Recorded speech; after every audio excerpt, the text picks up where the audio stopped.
that the sun shines down its power to all the world and makes the wind blow strong as it will. So lovely earth can stay lovely still. Hello, ladies and gentlemen. This is Energy Week with George Harvey and the famous Tom Fennell. In the flesh. World traveler, expert on transmission lines, et cetera, and, of course, et cetera. Every day I get up and I go to my blog, geoharvey.com, geoharvey.com. You can go to the blog, too, if you want. And I record the news relating to climate change and energy. I take anything that I find that's interesting. I put together a 55-word synopsis with a link to the original article, and then I package 10 or 15 of those together to be the blog entry for the day. If you want to, I'm going to read, as I read these items off, which Tom and I do the ones that we like the best from the week.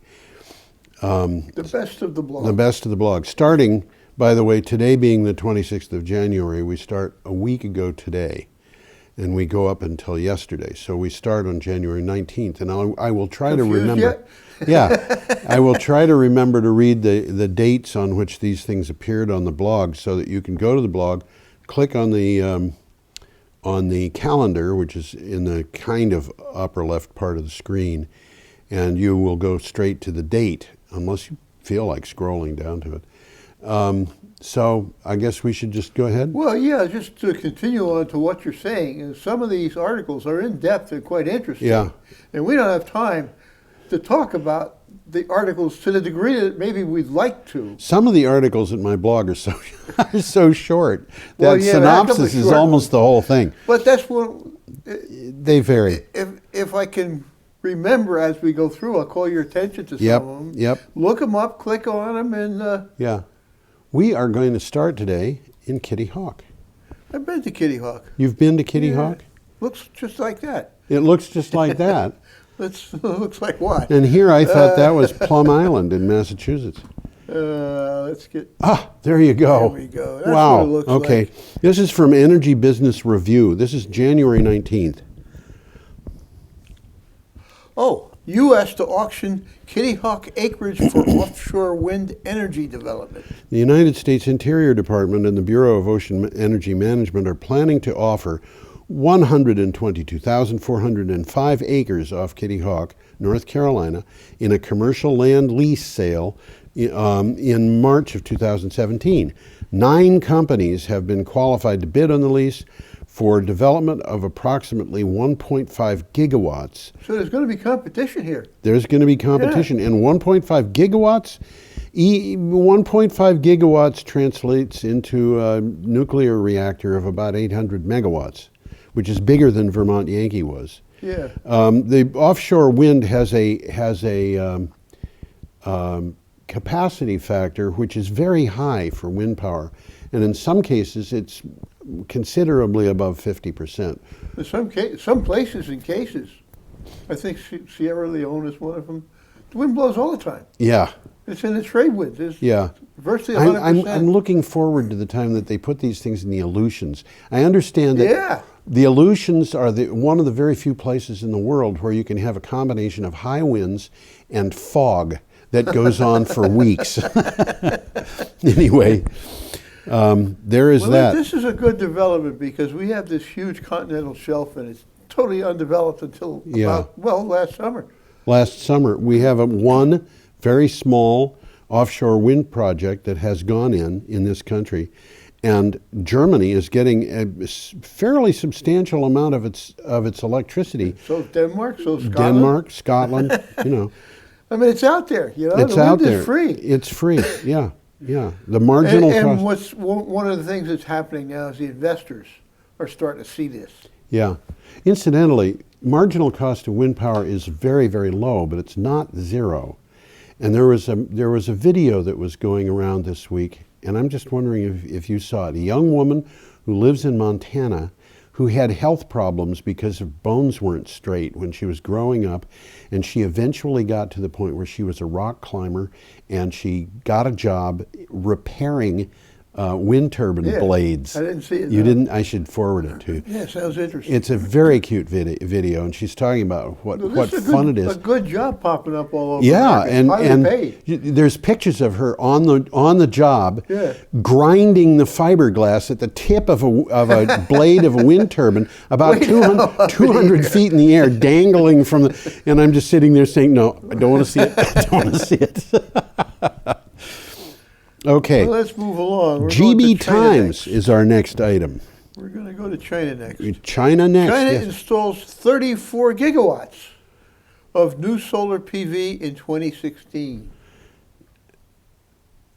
This is from Clean Technica. Sorry, not GB Times. According to several reports translating an announcement from the Chinese National Energy Administration, China connected 34.24 gigawatts of new solar PV capacity to the country's grid in 2016, an increase of 126% on installations of the previous year. This brings China's cumulative solar capacity up to 77.42 gigawatts. And I believe that capacity, I meant to check on this, I believe the capacity that they installed last year is significantly greater than the total installed in the United States. And they're talking about It sounds about right. It does sound about right. And the thing about this was, this exceeded all projections. Yes, and now what they're doing is their 5-year plan is increasing the budget for installation of renewable energy and ancillary technology by about 200%. This is Well, as we said last week, they're decommissioning brand new coal plants. Yeah. Because it's cheaper to decommission them than it is to keep them running. Yeah. Our next item is from GB Times, and this is really kind of, it's almost a continuation of the previous one. China approved no new nuclear plant units in 2016. What do you make of this? No new nuclear power plants were approved in China in 2016. Just one nuclear power plant not launched operations in 2016. As of September, 33 operating nuclear units had generated a little bit more than 3% of the country's total electric production, well below the global average of 10% for countries that have nuclear reactors.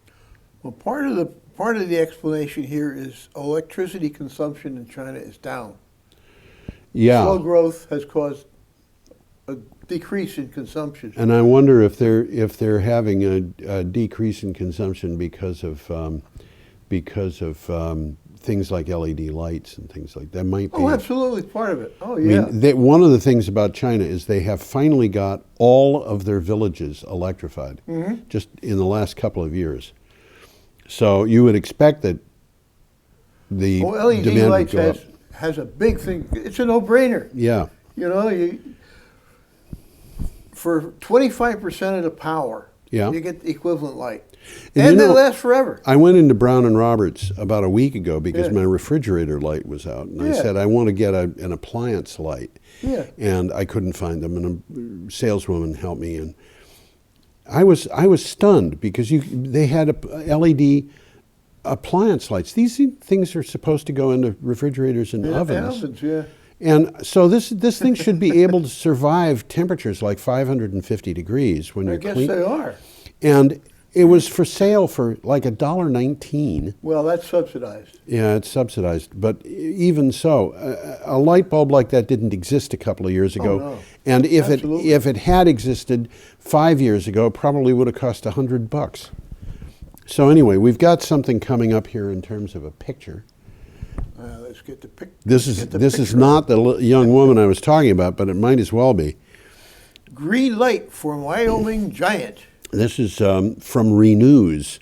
The Federal Bureau of Land Management has given a green light to the power company of Wyoming's 1.5 gigawatt Chokecherry Sierra Madre wind farm, the first of the 3 gigawatt project's 2 phases. The Bureau has issued environmental approval for construction of 500 turbines associated and associated facilities in, ironically named, Carbon County, Wyoming. Well, it's not ironic at all. That's the heart of the Wyoming coal mining section. But and they named the county Carbon County because of all the coal. I know, but it's ironic that that's where this wind farm is going in. And considering the political situation in Wyoming, it is this wind farm going in is going to employ a lot of people. Oh, definitely. And it's also interesting because this power being generated is not going to be used in Wyoming. No. They're selling it to Arizona, California, and Nevada. Yeah. So there's transmission lines going in. We've been talking about this one for a couple of years now. Yep. And there's a really interesting thing that's going on in Nevada involving that wind farm, and that is the power is going to go to Nevada where it's going to be used to compressed air. And the air will be stored in a mine, right? Well, they've got caverns associated with a salt dome. Caverns. Yeah, right. So these things are basically perhaps a quarter of a mile tall and 200 yards across tubes that are underground. Underground bottles. Underground bottles, and they just push compressed air under there while they've got low price power, and then when they need to push the power to San Diego, they can use that air to drive generators. So it's a takeoff on the pump storage. It's like pumped storage. Yeah. It's a cheap way to store. The caverns in the salt domes are already there. It's from extraction of salt from the salt domes. Okay.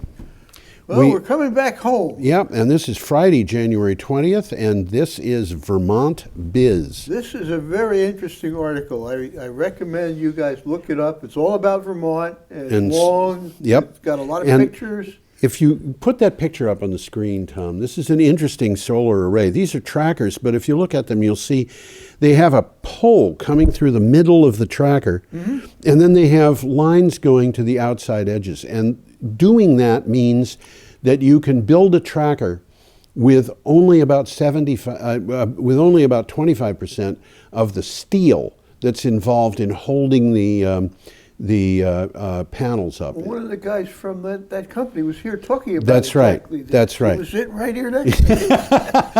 And it's brilliant. It's using tension instead of compression to hold these things together. Right. Instead of big, solid aluminum structure to hold it together, they got these thin wires. Yeah, if you want to think about what this is like, take a hammer, for example, and hold it in your hand. Now, if you hold it where gravity is pulling that down, it's kind of like what you're seeing here with the wires. But if you hold it out on your arm, extend it out to your side, you get tired real fast, and that's what's happening. That's, I think, what's happening. That's with a steel in the trackers. This particular thing is interesting. Number one, they follow the sun. Yes. These guys track. Yes. And the other thing is, it's not this one, but it's another one that was in this article.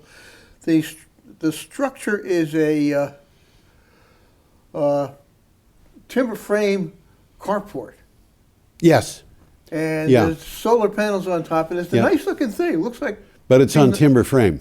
But the panels are what they call bifacial. Yes. There is It's solar panels on the top and the bottom. Yeah, Panasonic HIT, I think. I don't know. I think it's Panasonic. Well, Panasonic HIT panels can come in that configuration. So if there's snow on the ground, the underside of the panel is getting the sunlight. It's a bonus. I haven't read. I don't think I read the synopsis of this. Representatives of Vermont's solar industry are for the most part looking to a future with cautious optimism, hoping that the established nature of the no longer novel industry will serve as a bulwark against policies that the administration of President Donald Trump, I guess, I'm sorry, I said that wrong, Donald Trump, with its skeptical view of renewable energy might impose. Okay. Well, again, it's a long article. It's an interesting article. Yep. There's a lot of pictures And of different kind of installations throughout Vermont. Yep. Well worth looking up. Our next item is from C News Renewables. Okay. Emerging markets to add over 80 gigawatts of energy storage by 2025. C News is an interesting operation. I think it's, looking at the names of the people who write for it, I think it must be in Bulgaria. Oh, yeah? Yeah. All these people have got names, and I look at them and I say, that's not Russian. Emerging energy markets are expected to add nearly 81 gigawatts of stationary energy storage capacity by 2025, compared to today's 1.9. That is going from 1.9 to 81 of non-hydro. That's a big jump. It's a big jump of non-hydro energy storage installations, according to Navigant Research. Now, Navigant, these people at Navigant know what they're doing. An amount coming to 52.3 gigawatts, about 65% of the new energy storage capacity, will be deployed in Asia and the Pacific. And you can bet a lot of that is going to be going to China. And some the article said that the utility scale energy storage is seen to be by far the largest emerging segment. With a 66% This share. is just mind-blowing. This is big. This is really big. And I wrote an article about a flow battery. This is an article for Green Energy Times a couple of issues ago about a flow battery that was produced by a company called Vision. Mm-hmm. You remember that? We talked about it here on the show. They're putting up all metallic? It's the chemistry. The battery itself is basically made out of plastic. Okay. Now these things are big. I mean, they're like 2 stories tall, and they come in components that are. Two of their smallest models two of the components for the smallest model would occupy a full flatbed tractor trailer. They're pretty big. They're big. Good size. And the thing about these guys is their chemistry is 2 electrolytes. One of them is iron oxide dissolved in potassium hydroxide, and the other one is zinc oxide oxide, sulfide, forgotten. But one of them is iron, the other one is zinc. They're dissolved in potassium hydroxide, which means that they ship the batteries dry, and you add the chemicals where they arrive, because these chemicals are available anywhere. They're very cheap, and so, and if you had a chemical spill of something, if you had a tornado and a tree got smashed into the battery and drained the electrolytes all over the ground, you would not have a huge reaction, and you wouldn't have an environmental spill that was anything other than local problem because of the high pH. Related. It's site related. So these things aren't going to dump all over the country. They're not going to. This is not heavy metals that will pollute the Connecticut River for the next 500 years. So that's interesting to me. It's again part of something I've said before. There's a lot of very smart people working on absolutely. these things, and some of these ideas are really going to hit it. No question about it. Our next item, we're still January 20th, is from Climate Home. U.S. power sector emissions fall below transport sector emissions. U.S. transport sector is emitting more carbon dioxide than the power generation for the first time since the 1970s, according to data from the Energy Information Administration. A shift away from burning coal to cleaner natural gas and renewable sources has seen power sector emissions trend downward since 2007. And by the way, we got a nice graph up here. We have a nice graph, but I do not trust the idea that shifting to natural gas will reduce emissions. It reduces the amount of carbon dioxide, it reduces the amount of mercury, it reduces the amount of a lot of things, but it increases the amount of methane, and methane is a worse gas than carbon dioxide for well, that's in the mining process.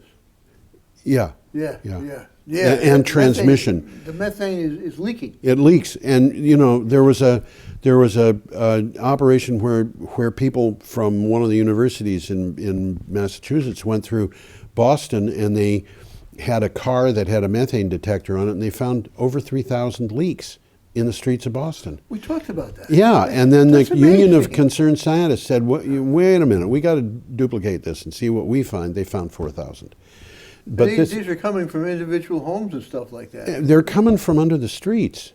Yeah, they're coming from wherever, yes, pipes under the everywhere, street. all Yeah, over the wow. place. And of course, you have huge problems. But you want to go back to the graph.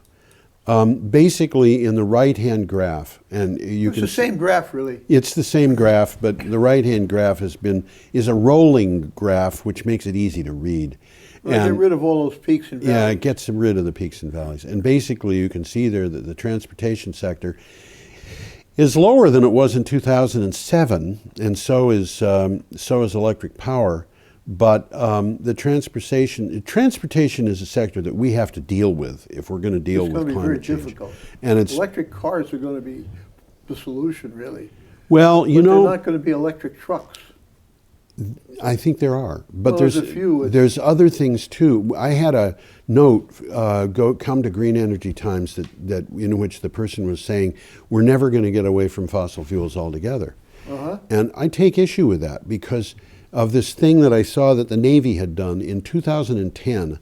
The U.S. Navy issued a paper that said that it was synthesizing aviation fuel at sea. Yeah, we talked about Yeah. that. Yeah.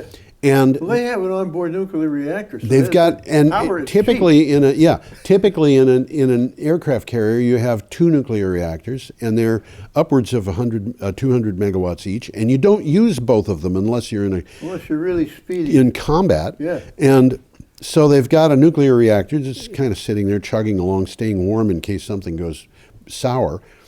And what they found out was that you could extract the carbon dioxide that's acidifying the ocean and doesn't belong there. You could extract hydrogen, which has been known for a long, long, long time. You could zap the two together using the magic that they developed. Chemically, you can put hydrogen and carbon dioxide together and come up with aviation fuel. And if you can do that, aviation fuel is almost You can identical. make any plastic. Yeah, but it's almost identical to home heating oil, kerosene and right. diesel Diesel oil. fuel, yeah. And it's very, very similar to gasoline. And the cost of this was $6 a gallon, which is $2 a gallon cheaper than it costs to deliver the aviation fuel to an aircraft carrier at sea. Well, what they figured out was if you use wind power at night when the demand is low and the turbines just go unless you stop them, you could use that power and produce aviation fuel at $1 a gallon anywhere where you've got a large body of water. Okay. Lake Champlain, maybe? Makes sense to me. 200 megawatts produces 82,000 gallons a day. So there may be solutions. We're still talking about liquid fuel. Yeah. But we're making it Yeah, absolutely. in a more appropriate way. So that, what's the hardest thing to replace with non-fossil fuels? It might be aviation fuel. And there it is. It's cheaper than aviation fuel. Mm-hmm. Why are we going after fossil fuels? Well, there's a reason. And the reason is because very rich people want to maintain their incomes. Should we escape from this? Yeah, let's move on. Okay, our next item. Nice picture here. Yep. Coming up. Our next item is from Climate Home. And that picture has absolutely nothing to do with energy except, of course, that the sun is shining and the wind is blowing. It's a pretty picture. I've never seen... What's all the red coming from? Red? I don't know. I mean, that might be minerals. It might be just something from the sunshine. You can see that the sun is kind of low, or kind of low. I don't know. Anyway. It's Hawaii, anyhow. It's Hawaii. Yep. Okay, Hawaii bill aims for 100% renewable transportation. Yes. So, just I should just building mention, upon what we were just saying. I should mention, by the way, that picture came with the article, which is why it's there. Pretty picture. U.S. transportation sector is emitting Hawaii. I'm sorry. Yeah. gotta get this is from Electric Light and Power. Hawaii has the most aggressive renewable energy targets in the nation, aiming for its utilities to get 100% of their electricity from renewable sources by 2045. Now advocates want to extend that goal to the transportation sector to urge all forms of ground transportation, you'll notice ground transportation, that makes it a little easier, to fuel up using renewable sources by 2045. Well, gang, you can do it. There it is. Well, this is interesting because they're trying to eliminate fuel for cars. Yeah. And the article that we were both talking about that we're going to probably show here is saying by 2045 maybe nobody's going to own a car. They're not going to need one. Absolutely. It's self-driving cars. Self-driving cars, and there's other things going on too. This is it was called clean disruption. Clean disruption, and we'll have to definitely show that. Yeah, actually, I got the book. Oh, did you? Tony Seba, his book Clean Disruption, and it looks like a good read. He compares the energy disruption to Kodak and the digital camera. And boy, they didn't see that one coming. Oh boy, did they not see that one coming! And he says the fossil fuels industry is in exactly the same position Kodak was. They are not seeing it coming. Okay, that's a very interesting speculation. Yep. Well, tell you, I noticed today that a woman who is a high-level environmentalist, she's been on UN boards and things like that, has been named to the board of ExxonMobil. That's interesting. Isn't it? Okay, our next... What is this, damage control? I think it is. Our next item is from Gephardt Daily. Good old Gephardt. Renewables, a big boost for GE's profits. Well, gains in renewable energy sector helped boost the fourth quarter GE profits substantially. GE said its earnings in the fourth quarter increased to about $3.5 billion as opposed to $2.6 billion reported during the same period last year. The company's renewable energy sector saw total revenues increase 29% to $2.5 billion. Well, that's going to continue because reading into the article, GE is investing heavily in renewables. Yes. They're buying up companies that make renewables. And you know, one of the things that we should point out here is GE might or might not be the largest company that manufactures wind turbines. It might be that Siemens is bigger. I don't know. But GE and Siemens are not the biggest wind turbine manufacturers. Those are Vestas and Goldwind, which are companies that are devoted to nothing but wind turbines. But the thing that's interesting about GE is their wind turbines are in competition with their other products, such as diesel engines that operate on natural gas and you know, nuclear stuff that I guess GE isn't in the nuclear business anymore. But you know, there's a lot of stuff going on there. So should we go on? Let us wait. Our next item is from this is on Sunday, January 22nd, and this next one comes from Natural Science News. And again, the picture doesn't have anything directly to do with energy, except that it has to do with the sea. I guess it's a nice picture of the surf. Yep. Again, it's the picture that Natural Science News put with the articles, which is well, the sea level is rising faster than expected in some parts of the United States. Yeah. Especially in the Northeast. Yeah. The National Oceanic and Atmospheric Administration, also known as NOAA, just reported that the sea level is rising faster than expected in the northeastern United States and other specific regions. As climate change worsens, the global sea level could rise 8 feet before the year 2100. This is driven by melting ice and warming oceans. I looked at that and I was wondering why warming oceans, and it seems that the salt water expands as it gets warmer. As it gets warmer. So there's more water there. The water is a funny substance. It's densest when it's 39 degrees. Yeah. And as it cools from 39 degrees, it starts to expand again, which means that unless there's something geothermal going on, you know that the bottom of any large body of water is going to be 39 degrees. Yeah, bingo. Bingo. Well, the bottom line of this article is the rising sea levels pose a serious threat the coastal towns and cities. Yeah, like we're talking Philadelphia, New York, Boston. Yeah, absolutely. This is a big time problem. If you think about it, Miami is getting flooded every other week. Mm-hmm. Why is that happening? Well, it's because the sea level rose 6 or 8 inches. That's why. And so because they were so low, and they built their road system and their drainage system and so forth with the idea that there was a maximum height for the highest tide. Yeah. And the maximum height for the highest tide is not. It's been exceeded. It's been exceeded. And if you raise the ocean 6 inches, and that's going to be a problem in a city like that, just imagine what will happen when it's 6 feet. In a city like Boston or New York. The only good news is, if there is any good news, is this isn't going to happen overnight. It's going to take a long time. Yeah. But it's not a good place to be. Okay. Sell your shorefront property, folks. Our next item, still January 22nd, is from morochos.net.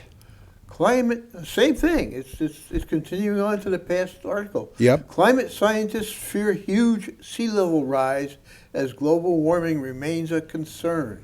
According to phys.org, that's phys.org, a new study published this week in the journal Science suggests that today's ocean surface temperatures are at similar levels to what they were 125,000 years ago, an era that marked our planet's last warm period. But the sea levels in those days were 20 to 30 feet higher than they are today. And that seems to be where we're headed. In other words, if climate change stops altogether, the ocean will continue to rise while the energy that we've got in the ocean and the air equalizes and melts the ice. And so that means that basically New York is toast. I think so. Not in this century necessarily, but yeah, we've basically destroyed all our coastal cities. Well, the articles don't specify because they don't know how fast sea level is going to rise. Yeah. They know they're going to rise. They don't know how long it's going to be. And the hope is that mankind will have sufficient time to protect themselves from this rise in sea levels. Well, the rise in sea level is going to happen. We don't know that for a fact, because over the time that we've got for this, we don't know what kind of technology is going to be developed.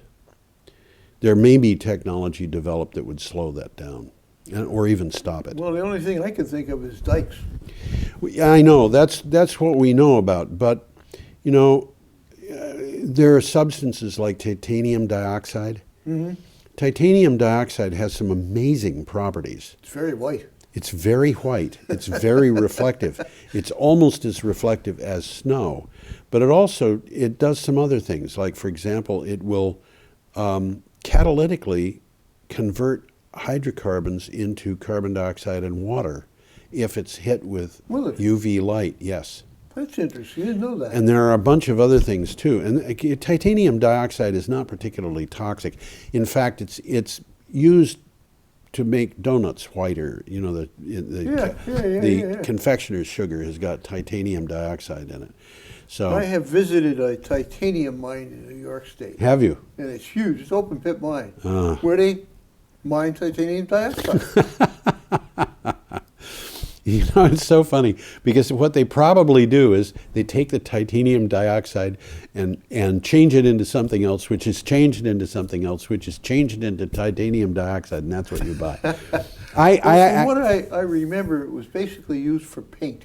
Yeah. It was used to make paint white. It's high-priced paint is probably titanium dioxide. Mm-hmm. I used to work with chemicals, and one of the things that I did was a process of taking gadolinium oxide. How many chemists have seen gadolinium? I've probably had more gadolinium caught under my fingernails than most chemists have ever seen. But you take the gadolinium oxide, you react it with hydrochloric acid to make gadolinium chloride. You react that with oxalic acid to make gadolinium oxalate, which is not soluble in water, so it drops out. You react the gadolinium oxalate by putting it in a furnace and burning the oxalate off to produce gadolinium oxide, which is where you started. There's got to be a reason for it. There's a reason for it. But anyway, the reason, by the way, is the gadolinium that we started with was amorphous. The gadolinium that we end with is in microcrystals. Okay. That's the reason. Okay, we should go on to January 23rd. This is Monday. Am I right? No, I'm not right. The next one up is from Grist, and this is cool. In the Trump, yeah, this is an interesting article. Yeah. In the Trump era, all climate progress will be local. Don't you? This is an article I love. I love this article. Even though California Governor Jerry Brown may be the most pro-climate governor, he surprised many people with a response to Trump's threats to end NASA climate research.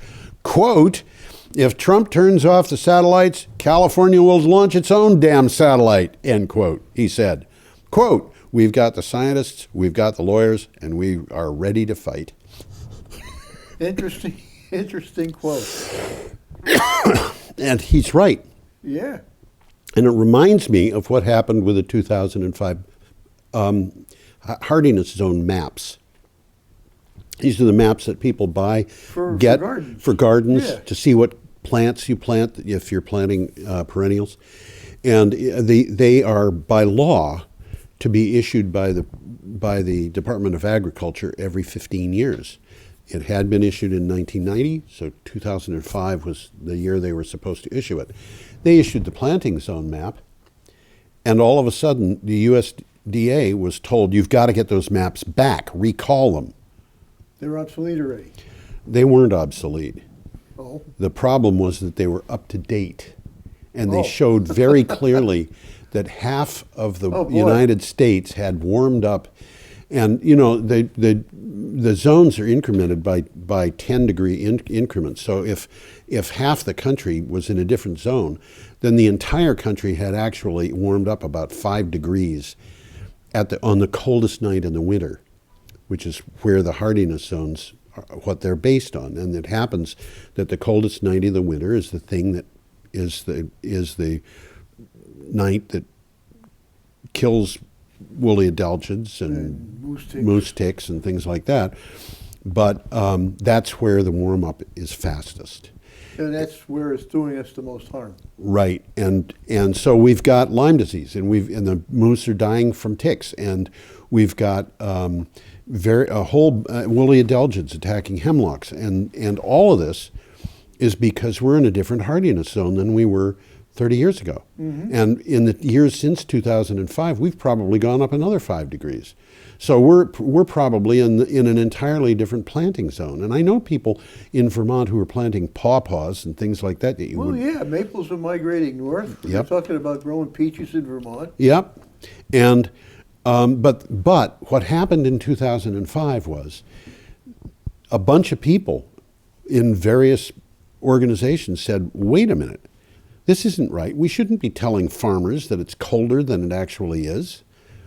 So they produced their own hardiness zone maps. Well, it makes a little bit more sense. The farmer's basing his planting on misinformation. Which is what the White House... out in the fall. Yep, and this is what the White House, George W. Bush White House, was doing to them. No, it's propaganda. Yeah, that's right. This whole thing, this whole climate change thing is a Chinese hoax that is ideologically driven. Yep, that's right. Tell that to somebody who's got Lyme disease. Let's take another look at a picture of some climate change. Yes, here we go. This is Monday, January 13th, and it comes from the Sheboygan Press. Sheboygan. I think my son lives in Kenosha, and it seems to me that he said that the people in Sheboygan make a lot of fun of the people in Kenosha, and the people in Kenosha make a lot of fun of the people in Sheboygan. I don't know. Maybe I've got that wrong. Anyway, what's the title of this one? Wisconsin Disaster Agency plans for climate change. Yeah, in a report posted online, Wisconsin's Division of Emergency Management devoted extensive attention to climate change and natural disasters it will cause, such as floods, drought, and forest fires. The Public Service Commission and the Department of Natural Resources had removed all mentions of climate change from their websites. More propaganda. There is a set of organizations that are making climate change a political issue, and they are all associated, it appears, with the Republican Party and the Heritage Foundation and State Policy. What they said here is they took out the words about climate change and they inserted new wording saying climate change is a matter of scientific debate. Yeah. Well, I guess it is, 97% to 3. It isn't 97% to 3. More than that. It's more than that. It's more like 99.5%. Yeah. I keep mentioning this thing. In MSNBC... 97 is enough, isn't it? Not for a lot of people, but when President Obama said 97%, MSNBC said, well, wait a minute, that's 97% agreeing. But does that mean 3% disagree? And also, the numbers were old. So they went out and they asked almost 70,000 scientists, or surveyed almost 70,000 scientists, looking for how many they could find who would say, yes, we believe human-caused climate change is not happening. And they managed to find 4. Yeah. And so the 3% consists of a lot of people who if it's 3%, I think it's probably less than 1% now. That's what I'm saying. But 3% consists of people who didn't say anything at all. My take is that I would expect to get more than 4 positive answers if I went to 70,000 physicists and asked them, is it true that you believe you are the reincarnation of Isaac Newton? But I am. What can I say? Tom thinks he is. I know I am. We'll settle this after the show. Out back. Okay. Well, we got a picture coming. We have a picture coming up, and this is from Clean Technica. And that picture, by the way, is the same data that we've had from the Lazard LCOE this came from Lazard. version 10. We've talked about this before. But Zachary Shahan did this chart, and it's much easier to read on a television than the chart that was distributed by Lazard. So this is from Clean Technica. Well, renewables are now the cheapest. Yeah. But how to enable faster renewable energy growth? Yeah. Renewable energy is now the cheapest option on average for new electricity capacity around the world. And this is true for developed countries like the United States, as well as developing countries like India, Nigeria, and Mexico. One of the biggest problems for dealing with climate change is just getting people to understand that fact. And you'll notice in this chart, the cheapest power source we've got is wind. The next cheapest is utility scale solar PV. And combined cycle natural gas is more expensive than those. And this is interesting. And the rest of them are off the chart. Yeah. It's interesting to me that wind and utility scale solar PV are under attack, under attack, under attack. Who pays for those attacks? Well, 3 guesses. Yeah, 3 guesses. Some of them are paid, are done. Don't count. Yeah, some of them are done by people who I believe are very misguided, but some of them are in fact paid for by people that we won't mention, like we got evidence of that. Like the Heritage Foundation and Koch brothers. We won't talk about them. Okay. Okay. They're just like those people. Okay, our next item is from Northern Rivers Echo. Northern Rivers, by the way, is a part of northern Australia. North being hot. Yeah, that's right. Yeah. Northern Australia is desert, and it's up there in Indonesia and all of that. What have you got for a title on this? Barnaby Joyce distances Australia from Trump climate policy. You never heard of Barnaby Joyce? Barnaby You're is. about to find George out. is about to tell you. Australia won't be following Donald Trump's lead on renewable energy policies, Deputy Prime Minister Barnaby Joyce says. His statement comes after calls from within the coalition, which is the ruling government of Australia, to scrap Australia's renewable energy targets if the United States president attempts to withdraw from the Paris Climate Change Agreement of 2015. And I want to tell you, this coalition is not pro-renewable, but they are not going to leave the Paris Climate Agreement. And there's a reason for that. And the reason tells you something about what's going on in politics. The Australians do a lot of business with the Americans, but they also do a lot of business with the Chinese. Mm-hmm. If they can't get along with the Americans, they can get along with the Chinese. And you know what? If the Americans pull out of that climate agreement, they are going to be in a distinct minority among world governments. And the Australians... think it's evident. Yeah, and the Australians would much rather be allied with China than with the United States. And the rest of the world. Yeah, and the rest of the world, because the rest of the world will be going on. Incidentally, today we got I found a news item that said that the UK can take on the leadership role if the United States decides to put it down, which is something the Chinese had already said about China. Mm-hmm. So, they're going to do what they're going to do without us. No shortage of takers here. Yeah. So, if we leave it, that just means that we're no longer leaders.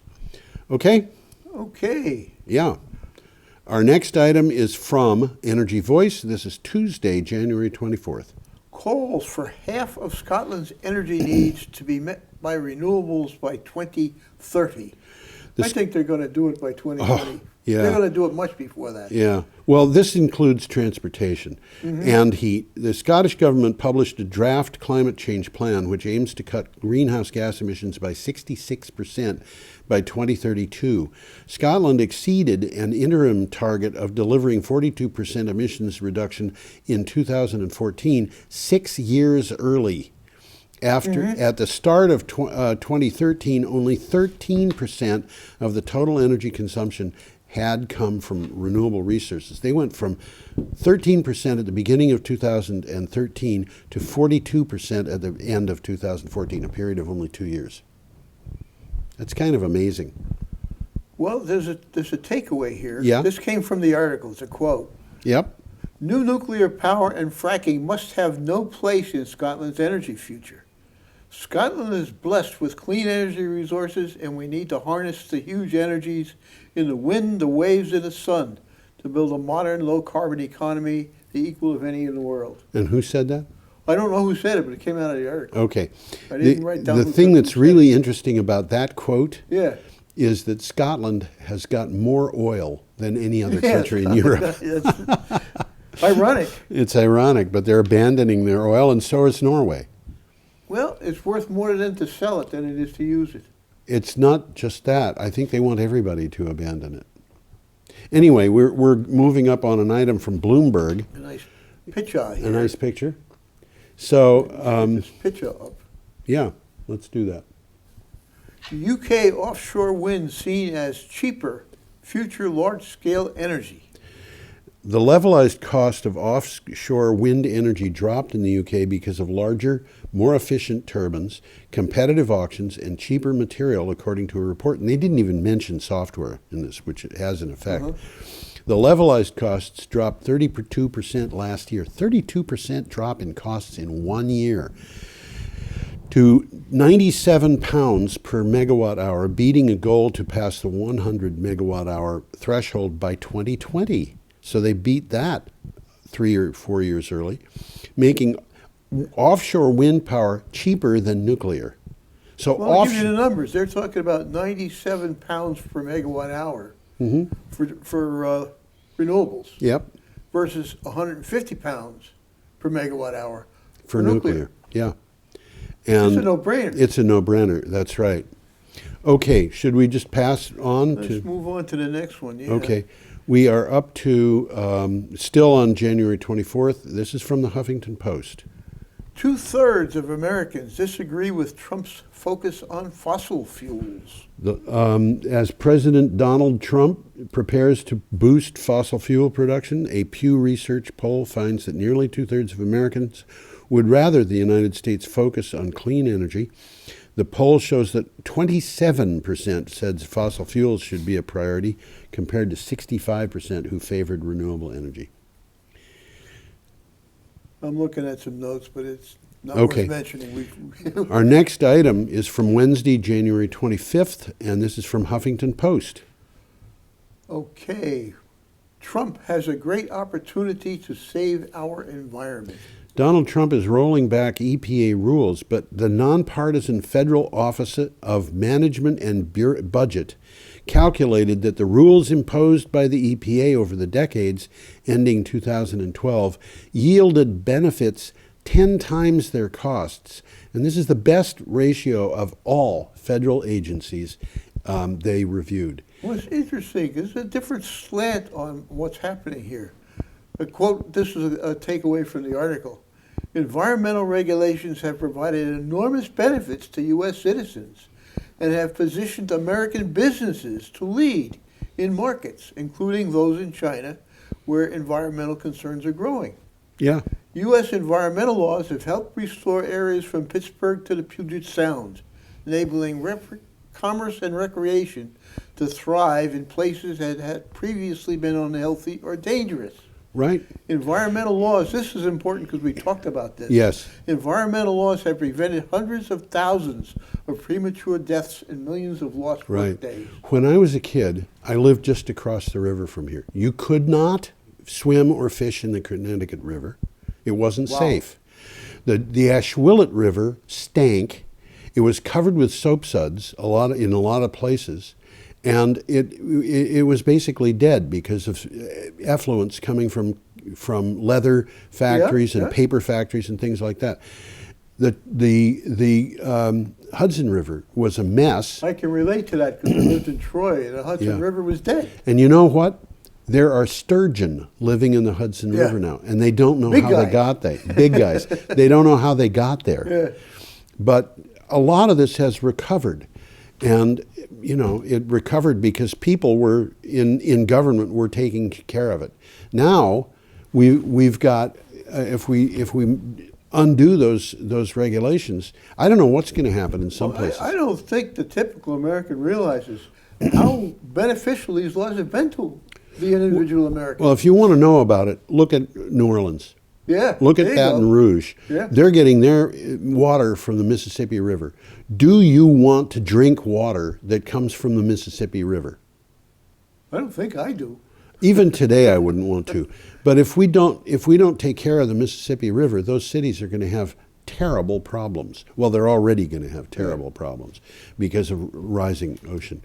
Okay, our next item is from CNN. We got a picture here. We have a picture there. Let's get it up. That looks like a highway. It is of sorts. Looks like a highway, doesn't it? Yeah. It is a highway of sorts. Sort of. The median strip, though, that is in there is... It's a Pipolini. It's a what? Pipolini. Pipolini? Pipolini. I don't know what that is. Pipeline. Oh, a pipeline. It's an Italian pipeline. Yeah, right. It's fragile. You don't want to hit this with your... Do you remember that from The Christmas Story? No. There's a lot of people just love that movie, and the father gets an award from some TV contest or something, and it's a lamp, and it's marked fragile, and it's one of the ugliest lamps I've ever seen. Okay. Well, it's about Trump again. Yes, it's about Trump. And Trump advances controversial oil pipelines with executive action. President Donald Trump signed executive actions to advance approval of the Keystone XL and Dakota Access pipelines. The decision to advance the pipelines cast aside efforts by the Obama administration to block construction of the pipelines, and while making good on one of the campaign promises Trump had made. Well, you know, I'm looking at these pipelines, and they're Russian hell-bent to leather to get them built. By the time they get them built, they're going to be obsolete. Well, they're already obsolete. Yeah. This is a dying industry, and they don't know it yet. I mean, they know it. Yeah, I suppose they do, but I think there's a lot of people who won't admit it. Won't admit it. One of the things I noticed today on CNN was big banner headlines that says President Trump delivers on promises he made or something like that, is doing exactly as he promised to do. Well, yeah. And I thought to myself, he might be the first politician in the world to do that in the last 80 years. To fulfill his promise. Yeah, the last the wrong kind of promise. Politician who did that, I think, might have been Hitler. Yeah. Am I comparing the President of the United States to Hitler? No, you should not do that. Absolutely not. I am not comparing him to Hitler. However, I will compare him to Mussolini. Because he acts like Mussolini. Just look at the two. It's all posturing, it's all bluster, it's all bullying. Well, you got a point. Yeah, I do. Okay. Getting back to brass tacks here. To brass tacks, our next... Renewables equal over 50% new electricity capacity, but only 16% of energy investment. This is a really... Something's going on here. It's a telling story. It's mind-boggling. You've got to read this. The wide gap in investment figures versus new capacity figures is striking. Cheap renewables, which are the cheapest things we've got today, dominate new power plant installations, but polluting fossil fuels dominate investments. Why? Partly because of the cost to transport the fossil fuels. You can't just pull oil out of the ground. You've got to move it to market. And by the way, you've also got to move it to market through what are essentially gigantic chemical plants. Basically, it's saying that oil for transportation purposes, all transport, not just moving the oil to, is a gigantic portion of the total energy investment. Right. So we got people here that are looking after their own interests. Right. That's what's behind this. Well, this is you know, it's one of the reasons. Coal, for example, in the United States, Donald Trump is going to resurrect the coal industry.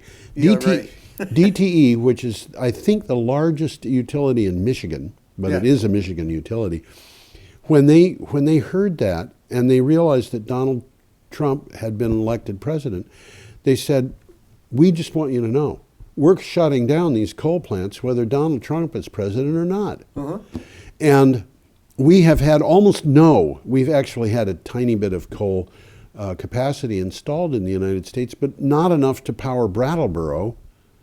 You know, I mean, it's been like 5 megawatts in the last 2 years, and coal is too expensive. Well, guess what? Oil is too expensive. And the problem that the oil industry has is that they are not selling oil for a price that's high enough to make money, but it's already being outcompeted by renewable power. And you know, there was an energy minister from, I think it was the UAE, talking about that big solar array, the 800 megawatt solar array that they got a bid of just under 3 cents per kilowatt hour. He said, you know, and this is a part of the world where oil is used a lot to generate electricity. He said, in order for oil to compete with that array, it's going to have to sell for $5 a barrel. We talked about that. It's been a long, long time since oil's been $5 a barrel. The head of research and development for Engie, which used to be GDF Suez, one of the biggest utilities in the world, he's predicting that oil in general will have to be $10 a barrel, not just in the Middle East, but all over the world to be competitive within 5 years. 5 years? Maybe it was 8 years. Sell your oil stock. Yeah. And, you know, I mean, oil isn't competitive at 50. Oil isn't profitable at 50. A lot of the oil, some of it is, but a lot of the oil is not profitable at 50 because it's so expensive to process it. Interesting takeaway here. Florida Power and Light has already bought relatively new coal power plants simply to shut them down. Well, we're seeing other things, you know, like those casinos in Las Vegas buying their contracts with the local utility out so they can switch buying their power from somebody remote who's selling them renewables. And they want to switch to solar because it's cheaper. It's cheaper. And they're spending millions, tens of millions of dollars to close down contracts they've got with the local utility. Well, the article again says coal was a stupid investment from 2012 onward. Coal is now being thrown under the bus by natural gas producers who are happy to give this dirty energy source the moral boot while pretending a natural gas is clean and competitive power option. Well, that's what they're doing. But how long can those oil and gas giants spin the message that natural gas deserves investment? Nuclear is down and out, coal is down and out, and natural gas is next in line for early retirement. Well, the book that we talked about just a few minutes ago, Clean Disruption, which is not a new book. It's I think almost 2 years old.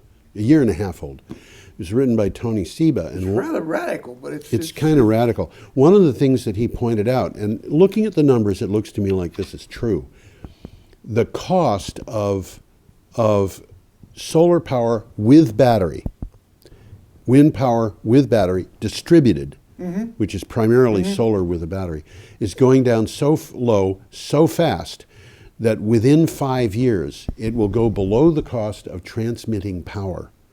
Which means it said that not going to be power lines anymore. It means that in order for you to compete with solar power, you have to deliver the power to the grid at zero cost. Zero, right. Ladies and gentlemen, we will be back next week. Inshallah. See you later. Gentle rains can fall upon the land, so lovely earth can stay lovely still.